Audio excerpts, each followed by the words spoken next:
আচ্ছা শোনো না তাপসীদি, বাবাইয়ের পড়াশোনার জন্য আমাকে ওর সাথে দিল্লিতে থাকতে হয়। আর তোমার দাদা তো সারাদিন বাড়ির বাইরে থাকে, বাড়িতে কেউ থাকি না। আমার সোনার জিনিসগুলো নিয়ে খুব চিন্তায় থাকি, কি যে করি।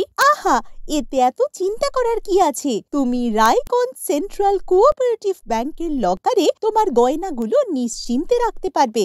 না গো দিদি, তোমার দাদা এই আশেপাশের দু একটা ব্যাংকে গিয়েছিল, কেউ বলে 2 লাখ, কেউ বলে 3 লাখের ফিক্সড ডিপোজিট করতে। আমাদের এখন অত টাকা কোথায় গো দিদি? বাবাইয়ের পড়াশোনার পিছনে সব ঢেলে দিতে হয়েছে। আরে না না, RCCB তো আমাদের ব্যাংক, ওখানে এত কিছু নেই। মাত্র 20,000 টাকা ফিক্সড করো আর বছরে মাত্র 1,003 টাকা ভাড়া দাও, তাও আবার GST সহ। ব্যাস, এতটাই, আর কিছু না। একদমই না।